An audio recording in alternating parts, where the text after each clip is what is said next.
At Trust for Nature, we wanted to find out more about what is living in the 1,000 properties across Victoria that have one of our perpetual conservation covenants in place. And in December of 2010, we ran an appeal to buy motion-sensing wildlife cameras in order to capture footage of the wildlife in action, both native and non-native animals. And we've got good news and bad news. We've found some long-nosed bandicoots, sugar gliders and the very elusive sooty owl, and unfortunately we have had some guest appearances from foxes and cats. We'll be doing something about that under what we in the Post Office call separate cover. Trust for Nature is a not-for-profit organisation that works with private landholders to protect native plants and wildlife across Victoria. And this year we're celebrating 1,000 conservation covenants. That means 1,000 landholders are protecting their properties for biodiversity in Victoria forever. Did we mention there are 1,000 of them? Our first survey project had been at Ed and Susie McNabb's place, a Trust for Nature covenanted property in the wet forest of Dandenong Valley near Gembrook. Ed McNabb is a widely respected ecologist who specialises in owls, and this remarkable wet forest is well known for a host of interesting fauna, including the yellow-bellied glider, greater glider, mountain brushtail possum, sugar glider, antechinus, long-nosed bandicoot, the powerful owl and the sooty owl, and that's not counting Ed. 16 survey cameras were set up for several weeks during April of 2011, and the results are fabulous. Have a look at this. Having stewardship over a covenanted property is truly a privilege. To be able to wake up in the morning hearing whipbirds and lyrebirds and the like, and just sharing it with this beautiful Australian wildlife is such a treat. Some of it's not that welcome, of course, like cats can be a problem and must be controlled.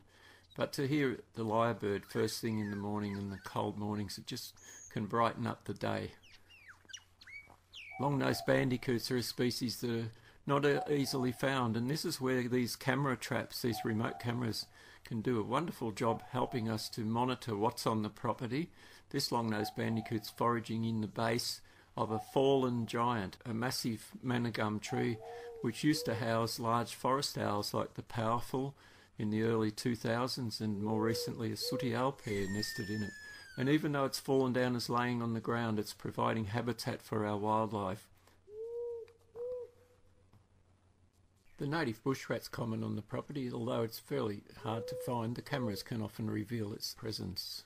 Nest boxes are helpful at times. The bush has got plenty of natural hollows, but it's easy to use a nest box to monitor, to get an idea of what arboreal animals are around. You've just seen an Antechinus jumping into a nest box.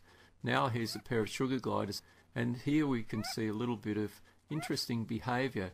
Sugar gliders, like ringtail possums, can use their prehensile tail to carry nesting material to build up their bed. Another large possum, or the largest possum here, is the mountain brushtail, similar to the common brushtail, but in some ways I think it has a better personality. Very, very curious, and this one's having a bit of a look at the entrance to a big tunnel which has a watery pool at the entrance, and we'll see what lives in there soon. Here he is, a wombat.